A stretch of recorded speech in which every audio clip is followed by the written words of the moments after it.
Caros amigos, boa noite para todos nós. Sinceramente, uma grande alegria retornar ao Paz e Harmonia, rever os amigos desta casa e, sobretudo, hoje podermos compartilhar algumas reflexões em torno do Natal. Essas emoções, esses sentimentos que vêm à tona nesses dias que antecedem esse período da lembrança do nascimento de Jesus, que para nós cristãos significa um momento que é um verdadeiro divisor de águas para a nossa vida. Não me refiro ao calendário, me refiro a aceitar Jesus na sua vida e depois que de fato Jesus faça parte da sua vida. Portanto, quando nós lembramos desses dias e passamos a vivenciar esses momentos que antecedem o 25 de dezembro, nós sentimos na nossa pele um arrepio. É algo diferente que nos envolve. E baseado nisso, nós gostaríamos de tecer algumas reflexões em cima de uma passagem, uma história, bem a verdade, do espírito Amélia Rodrigues, pela psicografia do nosso Divaldo. Talvez uma das mais belas mensagens psicografadas por ele, que tem por título A Cura Real. Mas antes, nós faremos uma pincelada breve a respeito do Natal. Era mais ou menos o período do ano 6 a.C. Pela manhã daquele dia, na região de Jerusalém, em especial, todos estavam exatamente como nós estamos agora. Nós levantamos pela manhã, tomamos o nosso café aqui, naquela época, as suas bebidas, a sua alimentação, se preparavam para o desjejum e saírem para o trabalho. As suas preocupações cotidianas, como nós temos hoje. E eles não se deram conta de que no vai e vem dos seus trabalhos, de que a ida, o trabalho e a volta do Templo de Jerusalém, na verdade, era completamente diferente à psicosfera do dia anterior. Porque naquela noite nascera Jesus. Mais ou menos entre o ano 6 e o ano 5 antes de Cristo. O que para nós parece um tanto curioso. Quando Dionísio, o exíguo, Dionísio o menor, aproximadamente no ano 500 da nossa era, vai fazer um ajuste no calendário e apontar o início da nossa era cristã como sendo 25 de dezembro, ele faz uma pequena atrapalhada nos seus cálculos. E ele desloca o calendário aproximadamente de 6 a 4 anos, segundo os melhores cálculos, as melhores pesquisas. Nós acreditamos que Jesus tenha nascido entre os 5 e os 6 antes do ano 0, antes do ano chamado Ano Domini. Seria exatamente a divisão das duas eras. Com a obra Boa Nova, do espírito Humberto de Campos, nós encontraremos no capítulo chamado Jesus o Precursor, quando ele vai falar de João Batista, de que Jesus inicia o seu trabalho de divulgação pública dos seus ensinos, daquilo que nós vamos conhecer depois por ser o Evangelho, nos primeiros dias do ano 30. Jesus faz a divulgação pública em aproximadamente 3 anos, quase 3 anos e meio. Então, se nós fizermos um cálculo rápido, Jesus iniciou com aproximadamente 35 para 36 anos de idade. E não com aquela idade que nós tínhamos por costume. Mas, para nós, era um dia como o de hoje. Não estávamos atentos àquele período, assim como não estamos atentos hoje, se Jesus tivesse nascido. Belém de Judá distanciava aproximadamente 5 quilômetros de Jerusalém. E ali, o maior acontecimento da história humana houvera se dado naquela madrugada. A história conta que, chegando à região de Belém, José e Maria, em cima de um jumentinho ou de um burro, eles, ao entrarem na cidade, Maria começa a sentir-se desconfortável. Ainda não era o período correto para o nascimento da criança. Porque afinal, José não seria tão ingênuo assim de ter colocado Maria com 9 meses de gravidez em cima do lombo de um animal e ter percorrido aproximadamente 120 quilômetros de Nazaré até Belém. Era o período do recenseamento. Ele não teria sido lunático a esse ponto. Mas nós encontraremos também na obra Boa Nova, de Humberto de Campos, de que muito tempo depois, com aproximadamente 12 anos de idade, Jesus, Maria e a sua prima Isabel, mãe de João Batista, se encontram e vão traçar uma certa conversa curiosa, aonde elas dizem assim, que elas estavam ainda tentando entender o porquê que o nascimento dos dois se dera antes do tempo. O que nos dá então a entender que os dois nasceram prematuros. Nesse sentido, nós vamos entender então que Maria e José, ao entrarem na cidade de Belém, que era a cidade natural de José, Maria deve ter se sentido desconfortável e então iniciado o processo para dar à luz o nascimento de Jesus. Talvez a viagem longa, o desgaste daqueles dias, fez com que ela sentisse exatamente assim. Mas a história ela vai se complicando, porque era da cultura da época dar hospedagem para as pessoas, especialmente para quem era parente. Então, nas casas naquela época, principalmente aquelas de classe um pouquinho melhor, mais favorecida, elas tinham um cômodo separado, que era chamado de hospedaria, para dar para a pessoa que viesse até a cidade se hospedar ali, passar as noites que necessitava. Se José era da cidade de Belém, provavelmente algum parente ele deveria ter em Belém. A pergunta é, por que eles foram buscar uma região, uma casa, uma hospedagem, uma hospedaria, como está no Evangelho de Lucas, se na realidade ele deveria ter um parente naquela cidade? O que aconteceu? Possivelmente Maria estava dando à luz? É uma probabilidade. Mas existe uma outra probabilidade. Maria era acusada, desde Nazaré, de ter sido engravidado por um relacionamento de uma, vamos assim dizer, eu não quero usar uma palavra forte chamada estupro, mas cogitemos para esse lado da violência, de um legionário romano, chamado Patera. Isso está no Tratado Sanedrim, escrito no Sinédrio. Se não me falha a memória, é a coluna 107, dizendo que existiu esse legionário e essa ideia de que Maria houvera tido um relacionamento com ele era fofoca em Nazaré. Imaginemos Nazaré, era uma cidade enorme, 900 metros de tamanho. Deveria ter aproximadamente 200 a 250 pessoas morando em Nazaré. Então, se você olhava para o lado, todo mundo sabia que você olhou para o lado. Agora imagina ela, uma menina, para nós hoje, na época, mulher, de aproximadamente 13 anos de idade, porque era assim na cultura da época. A partir da primeira menstruação, ela já era prometida ao casamento. Ela ser prometida a um ancião, José. Ele faz o processo de enlace do casamento que se dava em duas partes. A primeira era como se fosse o nosso noivado. Vou cumprir o casamento. O que o homem fazia?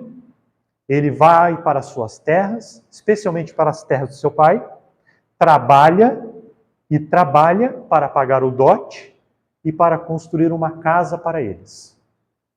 E para a nossa cultura hoje, esquisito.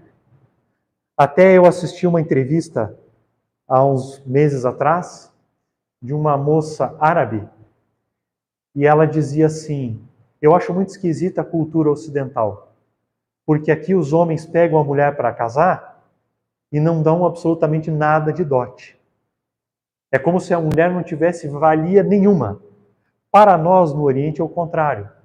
É uma restituição simbólica do homem que retira da casa do pai uma joia rara.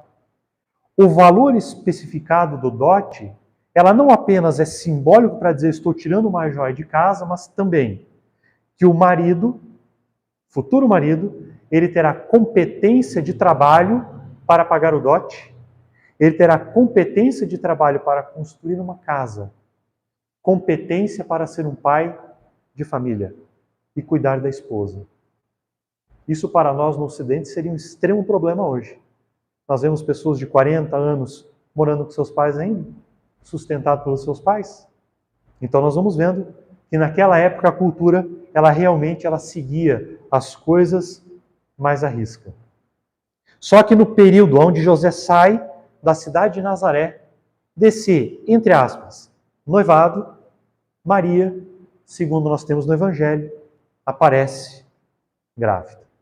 E aí nós encontraremos também no Evangelho de Mateus, no Evangelho de Lucas, que José, ao retornar, ele percebe a situação e ele se afasta dela.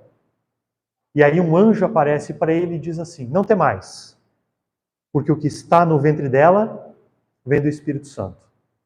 E como ele era um espírito mais evoluído, ao que nos dá a entender, possivelmente, ele então se curva diante do pedido e pega Maria, de fato, para ser a sua esposa. Então, nesse período, as fofocas deveriam ser imensas. Tanto que, em período anterior a José retornar, Maria vai e passa um tempo com a sua prima Isabel nas proximidades de Jerusalém. Talvez a barriga aparecendo, as fofocas podem ter aumentado. É a segunda probabilidade deles não terem ido para a casa de um parente.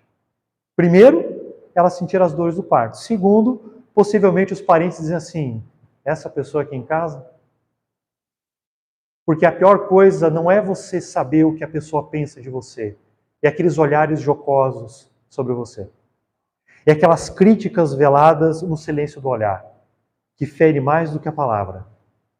Então José, com zelo, talvez tenha seguido o rumo.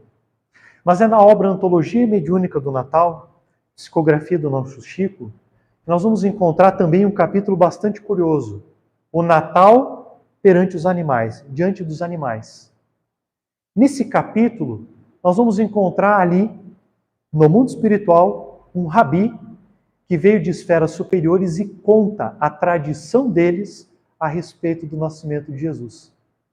E aí, o rabi Eliud vai contar o seguinte: de quando eles entraram em Belém, Maria estava sentindo as dores do parto, pela viagem. Eles vão procurar a primeira hospedagem e não conseguem.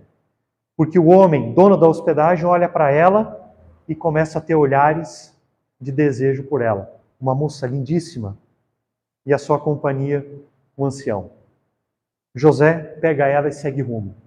Para a segunda hospedaria, a mesma coisa acontece. Se dirige para uma terceira, a mesma coisa. E aí então, o anjo Gabriel entoa uma prece para a providência divina que manda uma legião de espíritos superiores e os conduzem até uma estalagem, ou uma estrebaria. Que para nós imaginamos uma caverna, numa gruta de calcário, ou ainda uma construçãozinha de madeira, onde eles vão lá no meio dos animais. Mas não foi assim. Porque a palavra que está no grego é katalumati.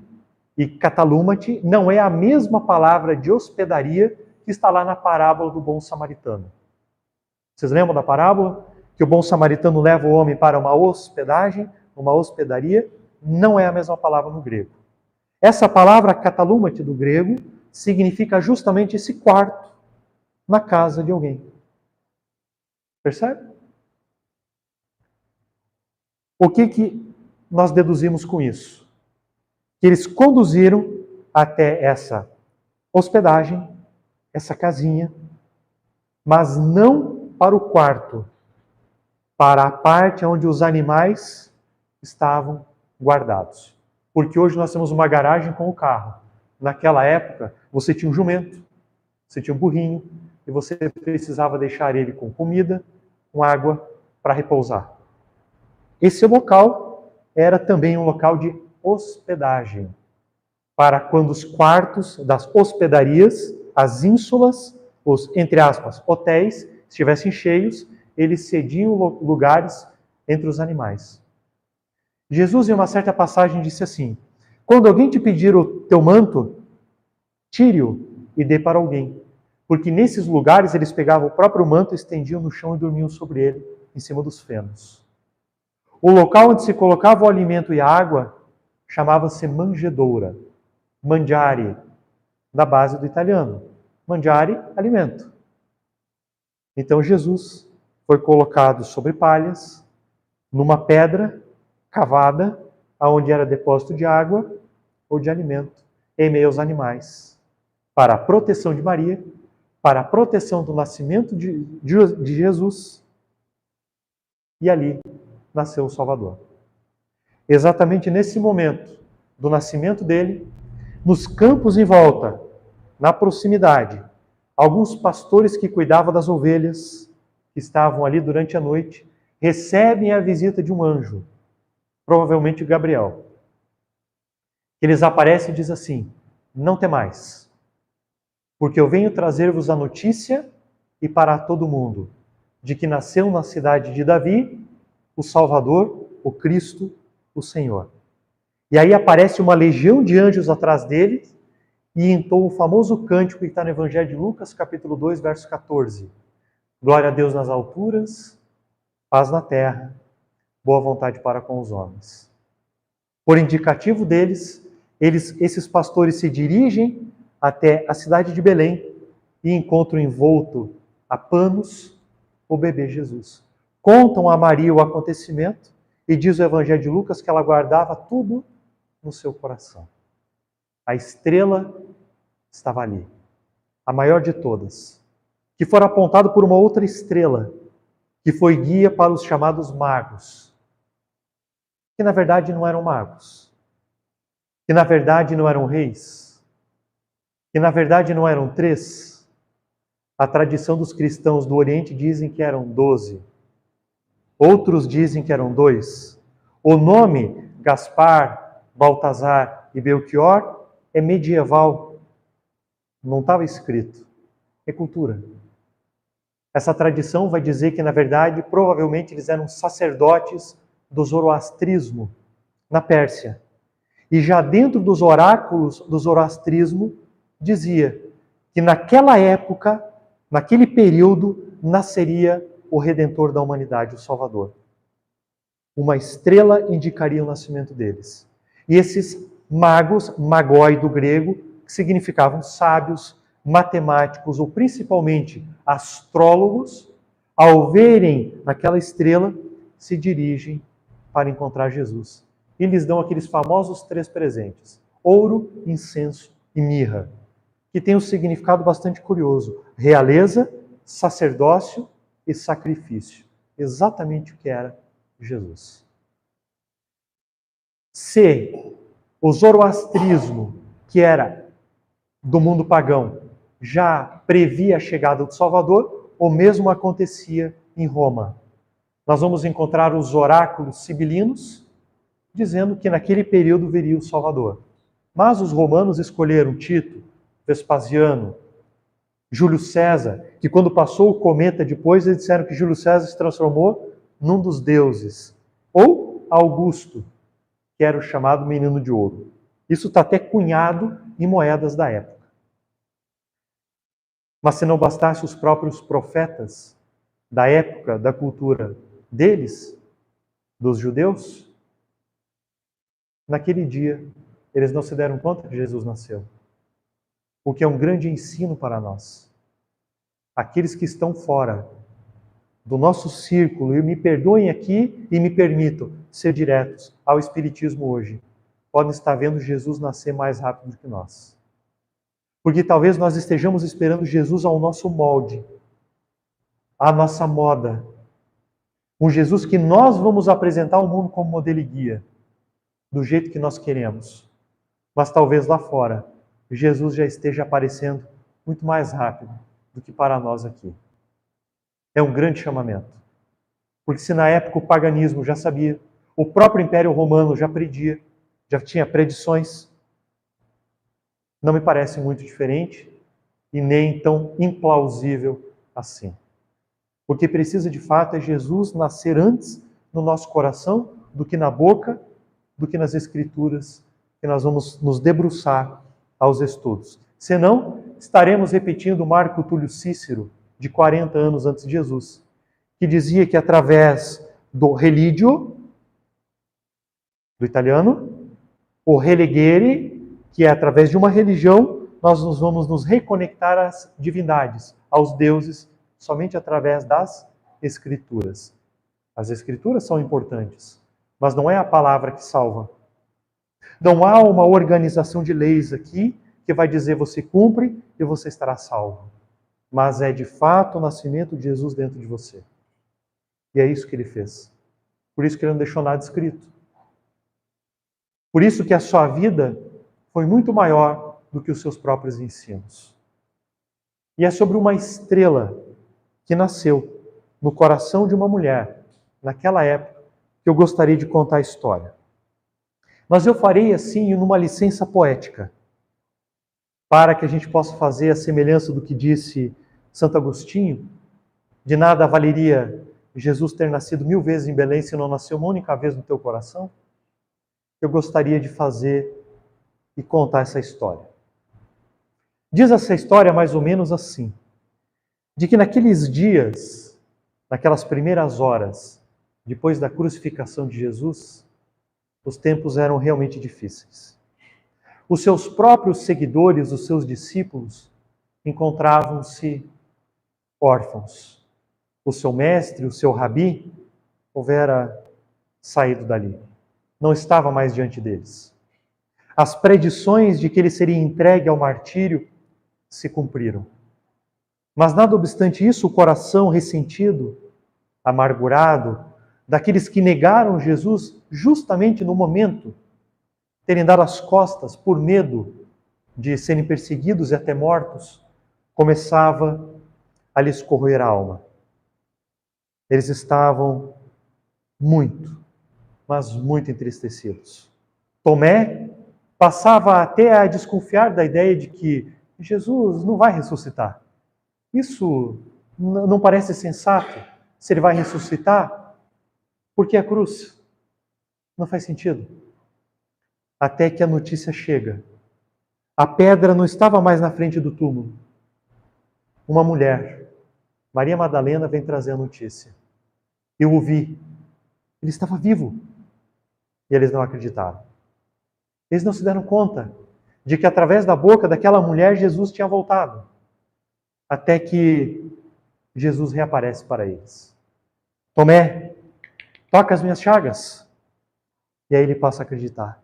Talvez assim como nós hoje, que precisamos passar pelo viés de uma depressão ou de uma doença, para nos darmos conta dos ensinos, quando poderíamos simplesmente olhar e perceber nas experiências alheias o valor do ensino, sem que nós venhamos a passar pela experiência propriamente. Mas os dias eram difíceis. Ao passar daqueles meses, eles começaram a sentir a necessidade íntima de divulgar a mensagem, de se espalharem, de saírem em viagens. E assim aconteceu. Saulo manda ao apedrejamento o primeiro grande mártir do cristianismo, Estevão, que se deu aproximadamente pelo ano 35 da nossa era. Alguns meses depois, eles se encontravam todos em Antioquia, na igreja de Antioquia. Simão Pedro, agora Paulo, convertido, Barnabé e outros. O fenômeno mediúnico da voz direta, que possivelmente era o próprio Cristo, lhes dizendo para fazerem as suas viagens iniciais. Assim se deu a primeira viagem de Paulo, através de uma comunicação mediúnica. E assim eles o fazem. Eles passaram a entrar em cidadezinhas, em agrupamentos, e saíam de lá fugidos, espancados. As pedras lhes seguiam, saíam machucados, com fome, com sede, mas por dentro felizes que pelo menos algumas pessoas lhe deram ouvido. É assim que Paulo faz o seu trabalho. Até aproximadamente o ano 41 a 44 da nossa era, quando Herodes Agripa I se torna rei da Judéia e da Samaria e instaura legalmente a perseguição aos cristãos. Ele decreta a prisão de Simão Pedro, ele assina a morte de Tiago, e os cristãos, a partir dali, não tiveram mais sossego. Sequer uma noite de sono completa. Até que Nero, alguns anos depois, sobe ao poder no Império Romano. E aí a história se complica muito mais. Nero foi considerado um dos piores imperadores daquela história. Dizem alguns historiadores que ele superou o próprio Calígula, que lhe antecedeu. Nero começa a colocar nos cristãos a culpa de Roma estar tropeçando política e socialmente. Nero diz que os cristãos eram portadores de doenças, que os cristãos deveriam virar alimento aos animais na arena, porque o animal alimenta-se de animais. Nero, no ano de 64, coloca a culpa nos próprios cristãos, segundo os historiadores Suetônio e Tácito, de que os cristãos teriam incendiado Roma, quando na verdade ele queria dar um golpe social e político. Os cristãos não tiveram mais sossego. A nossa vida hoje ela é simples e fácil. Nós temos uma casa espírita com ar-condicionado. Naquela época, a boca dos leões e dos javalis seria o nosso destino, com toda certeza. Mas aproximadamente 8 anos antes deste episódio de 64, então estamos no ano aproximadamente de 56 da nossa era, numa tarde escaldante de Roma, numa casa palaciana, 2 amigas conversavam. Muito amigas, confidentes, estavam trocando as suas impressões sobre os acontecimentos de Roma. A anfitriã da casa chamava-se Lavínia, uma nobre. Conversava com a sua hóspede, chamada Miriam. E o diálogo mais ou menos assim. Miriam, tu está sabendo o que está acontecendo em nossa cidade nesses dias? Tens notícia, Miriam, dos acontecimentos em Roma? Os nossos deuses estão enfurecidos conosco. Eles nos deram as costas. Os nossos deuses estão decepcionados. Nós permitimos que os seguidores daquele malfeitor crucificado entrassem em Roma, trouxessem a doença, a dor. Tens notícia, Miriam, destes acontecimentos? Se não fosse Nero colocá-los nas arenas, tentar limpar as ruas de Roma, nós estaríamos ainda piores. Miriam, está sabendo dos últimos acontecimentos? Senhora, é como eu vos ia dizendo.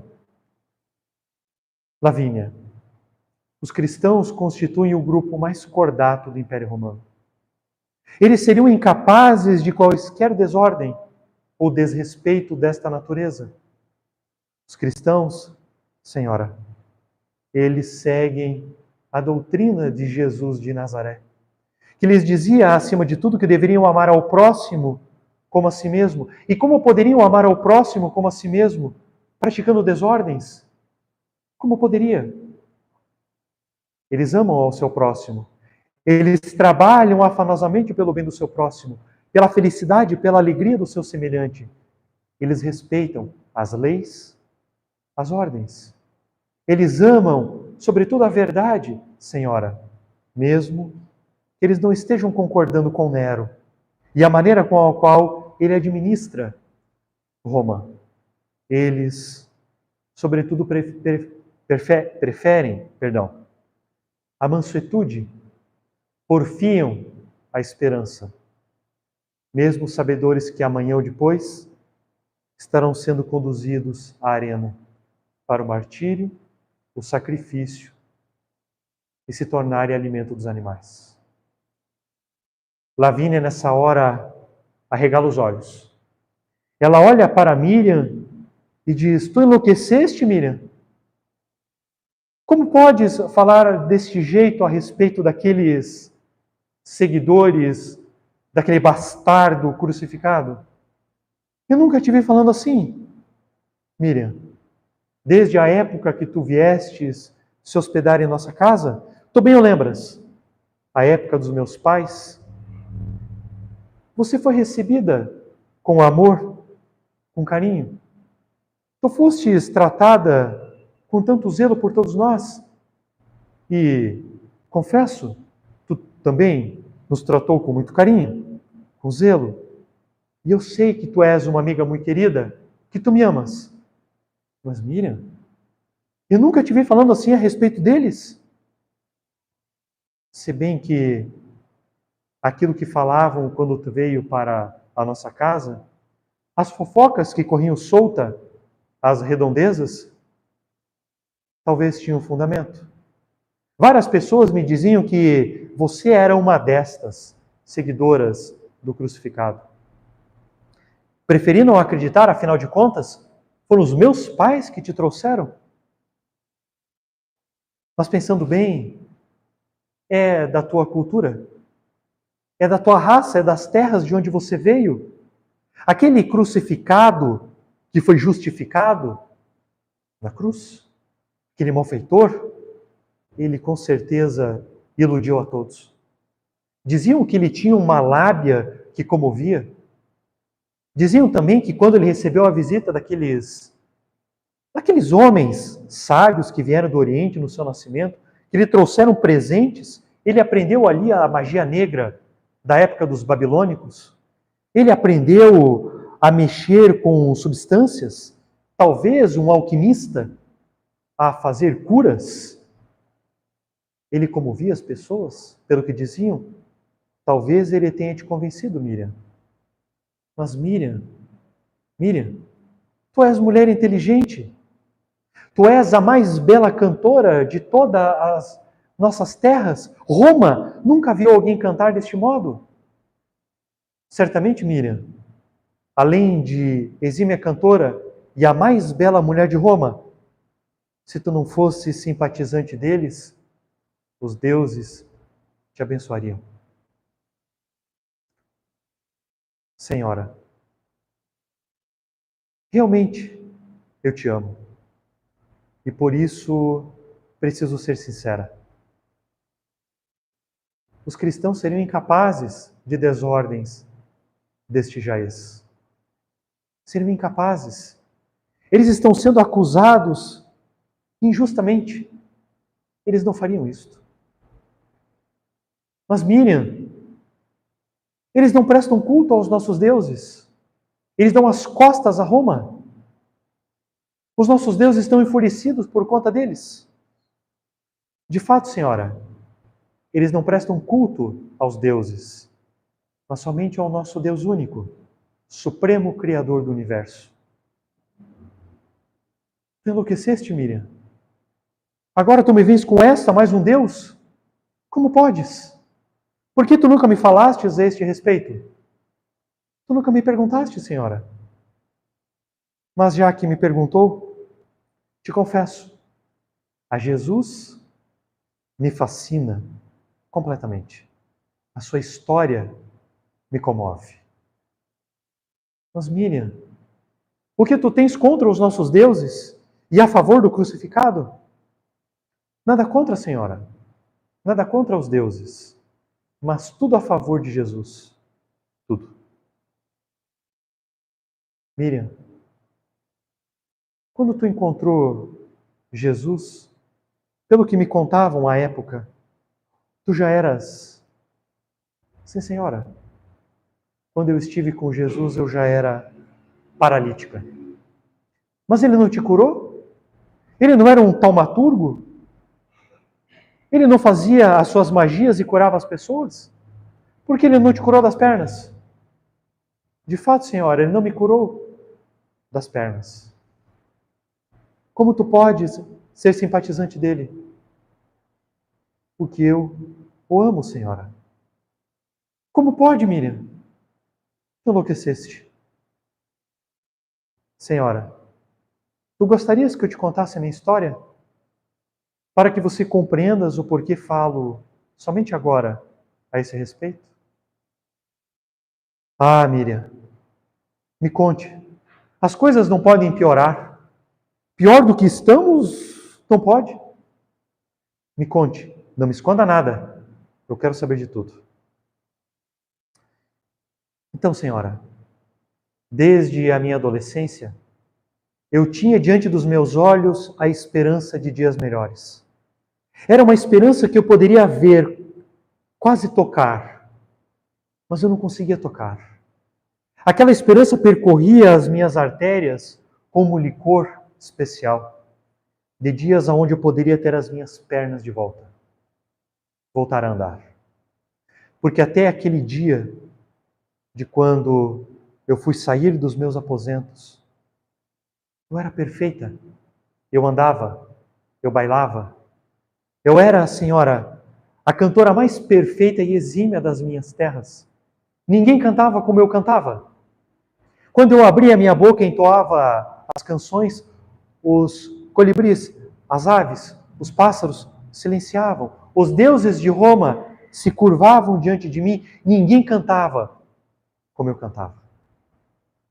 Eu tocava a cítara, entoava músicas que só poderiam ser dos céus.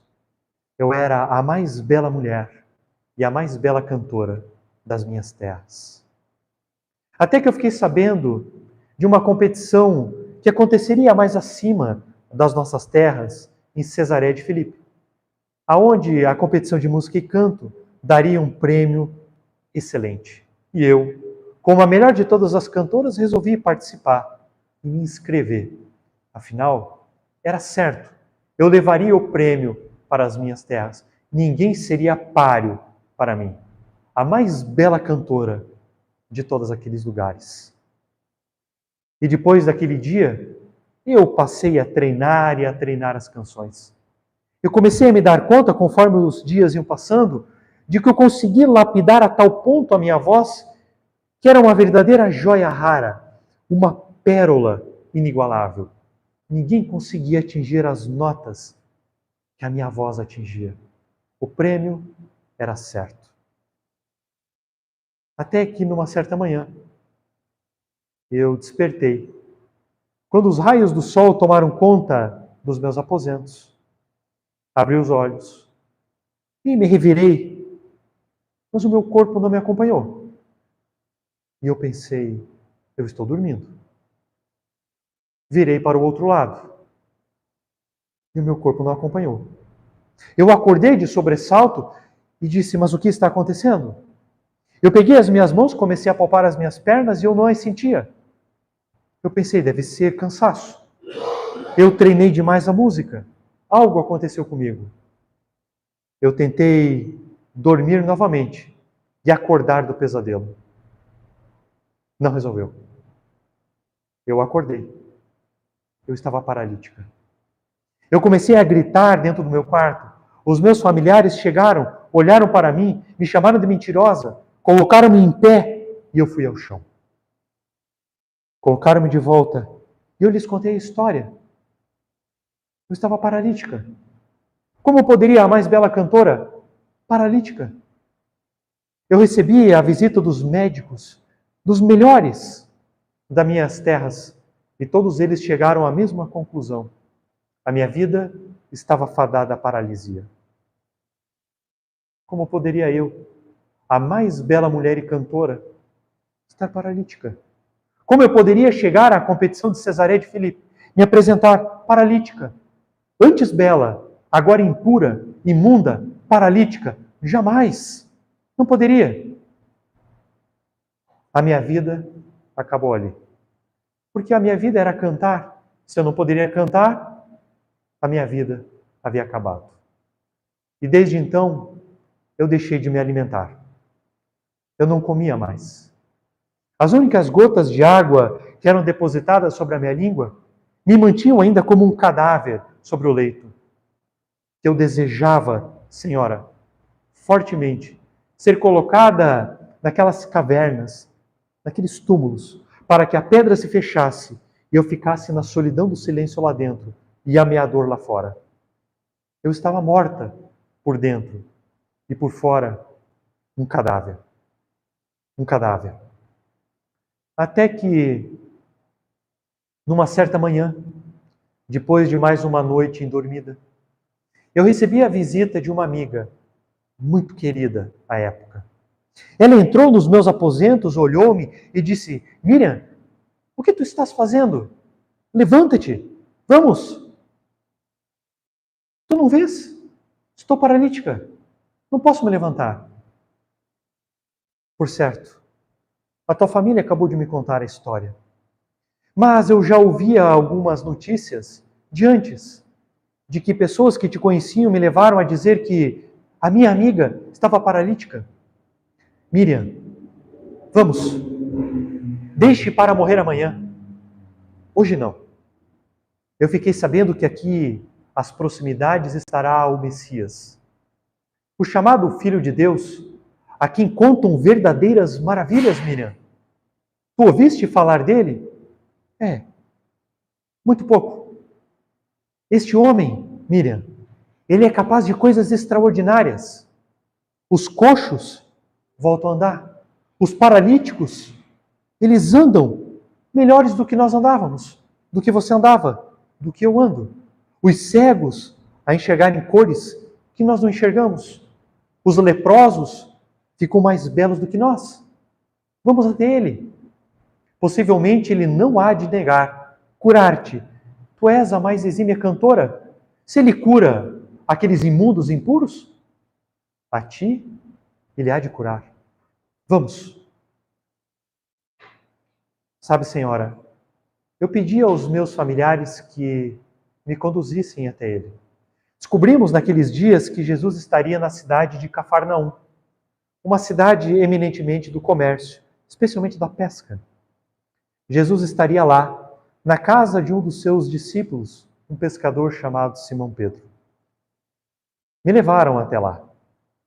E quando eu cheguei na frente da sua casa, que era praticamente à beira do Tiberíades, apenas alguns metros de distância, eu olhei à minha volta e era uma verdadeira balbúrdia, senhora. Eram pessoas que se jogavam ao chão, que gritavam, dizendo blasfêmias contra Deus, contra o tal do Messias. E os seus pais lhe seguravam as mãos. E depois eu fiquei sabendo que eram os chamados endemoniados, que, segundo diziam, nem mesmo eles resistiam diante da presença de Jesus. Eu olhei para o lado, eu vi paralíticos como eu vi amputados, eu vi leprosos mais adiante, entoando cânticos de hosana ao Messias, que, senhora, era uma cantoria horrível. Eles não sabiam cantar. Pensei, se eu abrir a minha boca aqui, o Messias virá diante de mim, porque como ele dará conta de atender aqueles que mal sabem cantar? Quando me dei por conta, eu estava dentro da casa de Simão Pedro. Uma casa humilde, que tinha alguns cômodos que ele dava para aqueles que passavam por ali para hospedares. Segundo diziam, o Messias tinha um cômodo que ele recebia para quando ele necessitasse ali estar, passar as noites. Eu olhei e dentro da casa estava cheio, apinhado de gente. Olhei mais à frente, tinha uma turba de pessoas e eu imaginei, o Messias está atrás deles. De repente, algumas pessoas saíam rindo, dizendo que depois da dor vinha o gozo, que eles iriam gozar agora o resto da vida. O Messias havia lhes curado das suas doenças. Certamente eu sairia dali com as minhas pernas. Não sei quantas horas se deram. Não sei quantas pessoas eu vi curadas. Mas, de repente, o Simão Pedro aproxima-se de mim. Sabe, senhora, o Simão Pedro, esse que está agora aqui em Roma, que foi conversar com Nero a respeito dos cristãos. Ele foi frente a frente com Nero, senhora. Simão Pedro recebe-me e diz, senhora, aguarde. Jesus vai conversar contigo. Por favor, não vá embora. E eu pensei, óbvio.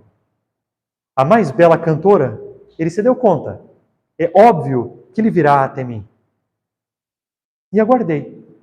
Longas horas. Não sei quanto. Mas eu estava tão cansada e diante dos meus olhos, na minha cabeça, eu só via as minhas pernas e a competição de Cesareia de Filipe. Eu só queria isso. De repente eu despertei e diante de mim estava ele. Ah, Lavínia, que cena! É algo que eu não posso te descrever, Lavínia. Aquele rosto, aquela face, era de uma beleza que a minha beleza não era nada. Era de uma beleza que eu não consigo colocar em palavras. A sua pele tinha um tom azeitonado, típico trabalhador do sol. O seu nariz era fino, arqueado.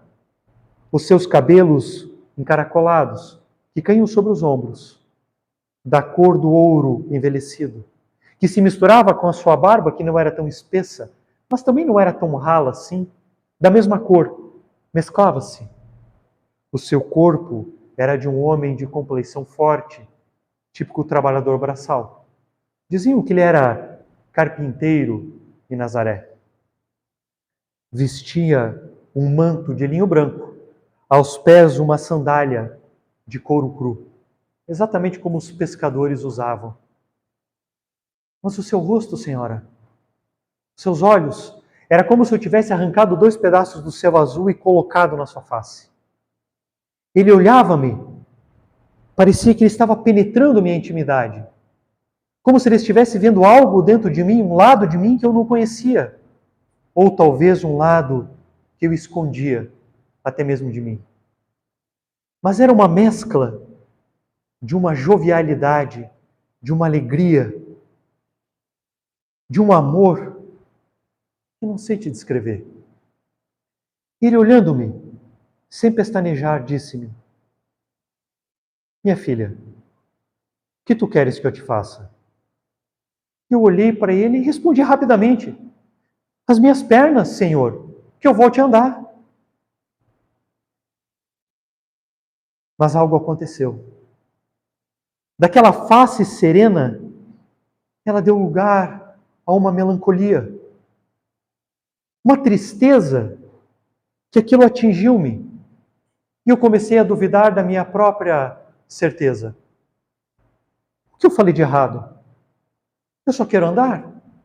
Todos eles aqui serão curados, eu só quero andar. O que eu fiz de errado? Ele olhando-me, disse-me: minha filha, as pernas não te serão tão importantes para a tua vida quanto tu pensas. Dar-te-ei algo muito melhor do que isto. Vá em paz. Levantou-se. E quando eu olhei à minha volta, ele não estava mais ali. Peguei as minhas pernas. Eu continuava paralítica. Eu comecei a urrar e a gritar: malfeitor, mentiroso, lunático. Tu me enganou? Logo eu, a melhor de todas as cantoras, tu me enganou? Tu mentiu para mim. Como pôde eu ter caído na lábia de um homem como você? Sequer ele deve ter me ouvido, ele não estava mais ali. Mas eu fui aos urros de volta até minha casa. Ao chegar aos meus aposentos em minha casa, eu me dei conta que eu estava a mesma, mas agora com um ódio e um ressentimento contra ele. Como eu poderia ter sido enganada? Os dias foram passando, mas algo aconteceu em mim. Porque eu estava paralítica, eu não havia sido curada. Mas na minha cabeça, a paralisia se transformou em secundário, porque a única coisa que vinha à minha memória era o rosto daquele homem. Tudo que eu olhava, eu via o rosto dele. Por quê? O que havia acontecido comigo? Eu estava ressentida, magoada. Por quê? Porque eu só via a cena dele olhando-me. O que estava acontecendo comigo?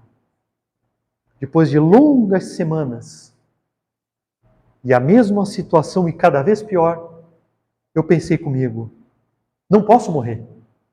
Primeiro eu preciso descobrir o porquê disso tudo. Porque morta, de fato, já estou para a vida. Não posso mais cantar. recebi a notícia de que ele havia sido crucificado. Ele apareceu depois na sua chamada ressurreição. Não apareceu para mim para curar-me como eu pensei que ele apareceria. Depois de longas semanas, eu falei, isso não está certo. Eu não posso sentir saudade de um homem que me enganou, que me mentiu e que não me devolveu as pernas. Eu não posso sentir saudade de um impostor. Tomei a liberdade de chamar alguns conhecidos e perguntei notícias das pessoas que ele houvera curado. Eu queria saber se houvera acontecido o mesmo com alguns, assim como a minha história. E Lavínia, o que eu recebi foi algo impressionante. A generalidade dos curados voltaram para o mesmo problema, mas ainda piores. Ainda mais cegos, os leprosos ainda piores. A maioria enlouqueceram e muitos morreram, salvo raríssimas exceções que permaneceram curados. Todos ficaram ainda piores com o passar do tempo. Eu olhei para mim, eu só estava paralítica. Eu não piorei. As minhas pernas estavam iguais. Eu não piorei. Eu falei, não está certo. Alguma coisa tem. Chamei os meus familiares e disse que gostaria de ir até Cafarnaum encontrar Simão Pedro. Disseram-me, se tu sair de casa, perderás a casa. Não tem mais casa quando tu voltares. Pensei, para uma morta, a casa é a caverna, é o túmulo. Não precisarei voltar. Alguns conhecidos me levaram até Cafarnaum. Ao chegar em Cafarnaum, eu percebi que, pertinho da sua casa, de Simão Pedro, estava ele, o pescador, sentado sobre uma pedra, um pouco alta, e muitas pessoas à sua volta. E ele conversando com elas, pedi que me levassem até perto. E eu ouvi um pouco do que Simão Pedro falava. Era a respeito de Jesus. E ele falou maravilhas de Jesus. E as mulheres à minha volta, as crianças, chorando, diziam, eu gostaria tanto de ter conhecido Jesus, tanto. Faltou tão pouco tempo e eu não o conheci. E eu olhei para aquela situação e algo me tomou por dentro. Eu conheci Jesus. Ele não me curou, mas eu conheci. Eu estava numa situação favorável a elas, porque eu conheci, eu estive com ele. E de repente, quando me dei por conta, eu estava falando da minha história para elas. Quando eu olhei à minha volta, eu percebi que aglomeraram-se algumas pessoas para ouvir-me. A minha história. A história da paralítica não curada, mas que conheceu Jesus. E eu contei a minha história, e de repente o pescador, nas suas sandálias de couro cru, aproximou-se, olhou-me e disse, Miriam, tu voltou, Miriam? Que bom que tu estás aqui. Senhora, ele me reconheceu. De todos aqueles doentes, paralíticos, amputados, coxos, leprosos, ele viu-me, reconheceu-me. Me senti tão acolhida. Depois daquele dia, ele convidou-me para ficar na sua casa. Fiquei em um dos seus aposentos por longos dias. E sempre no final da tarde, Simão Pedro me chamava. Vamos reunir as pessoas e vamos contar a respeito de Jesus? Conta a história que passou contigo. E eu contaria algumas coisas que vivi com ele. Vamos contar às pessoas a respeito do nosso mestre, do nosso rabi. E assim aconteceu. E de repente, Lavínia, Simão Pedro olhou para mim e disse-me, Miriam, cante. Cante, Miriam, como tu cantavas lá nas tuas terras. Cante, mas agora hosanas a Jesus. Entoe aquelas canções belíssimas, mas agora a Jesus. Como ele podia saber? Eu não sei, mas quando me dei por conta, eu estava cantando. E eu cantei tão belamente aquele primeiro dia, da primeira vez que eu voltei a cantar, Senhora, não era eu cantando. Eu tinha certeza que era Jesus que cantava por mim, porque somente alguém como ele poderia entonar hosanas e canções como aconteceram naqueles dias. Eu passei a cantar por Jesus e para Jesus. E era Jesus que cantava por meu intermédio. Até que Simão Pedro disse-me que deveríamos nos separar. Eu compreendi. Eles deveriam sair às suas viagens. Ele disse-me: olha, te deixaria os cuidados de alguns dos nossos aqui em Jerusalém. E assim eu fiquei. E durante todos os dias, até então, eu cantava e falava a respeito de Jesus na praça de Jerusalém. Até que um certo entardecer, um casal muito belo aproximou-se de mim e disse: tu cantas tão bem? Tu gostarias de vir a Roma e morar conosco? Por certo, Lavínia, eles não ouviram as canções que era a Jesus, mas ouviram apenas a minha voz de longe. Eram seus pais, que me pegaram e me trouxeram até Roma para morar junto contigo, para ser-te a dama de companhia, a tua musicista, a tua cantora, a respeito das belezas dos céus, pela minha voz. Essa é a minha história, Senhora. Conta que Lavínia estava molhada de lágrimas. Ela olhou para Miriam e disse: ah, Miriam, agora eu te entendo. Jesus deve ser um Deus dos nossos que desceu para a terra. Não, Senhora, não é um dos deuses. Ele é o Filho de Deus, o Filho único, que veio para reinar sobre todos nós. Miriam, cala-te, Miriam. Se alguém te denuncia a Nero, tu estarás logo nas arenas. Não fale assim. Não me importa, Senhora. O meu corpo pode ser alimento dos javalis, pode ser pisoteado pelos elefantes, pode ser estraçalhado pelos leões, mas a minha alma é de Jesus. Somente Jesus tem poder sobre ela e mais ninguém. Eles não conseguirão tirar da boca dos leões a minha alma, que a Jesus pertence. Não tenho medo, jamais terei. Lavínia estende as mãos para Miriam, a puxa para si e entoa a seguinte frase: Ave, Miriam, que seria a forma como os cristãos se cumprimentariam em Roma depois. Por isso o livro Ave Cristo. E Miriam olha para Lavínia e diz: salve, Lavínia. Elas se abraçam e choram. E a história finaliza dizendo que naquele mesmo dia, algumas horas depois, um magote enorme de cristãos viravam alimentos na boca dos animais na arena de Roma.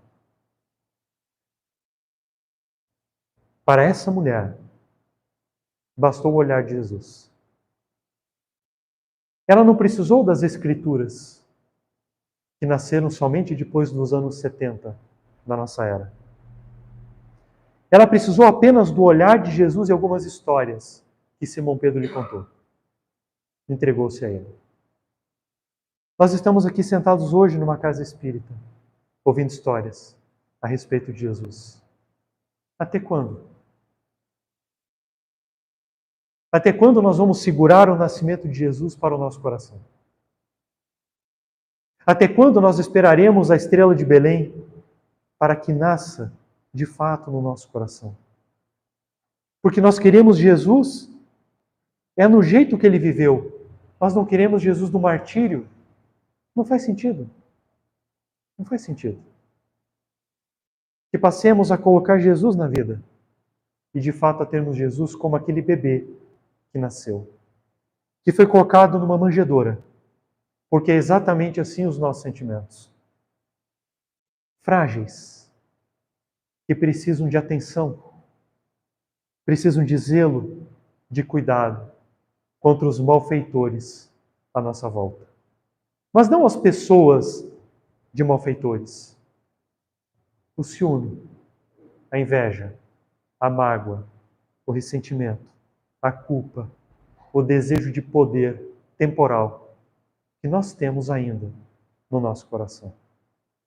Que nós lhe coloquemos a manjedoura para que ele nasça, mas cuidemos dele.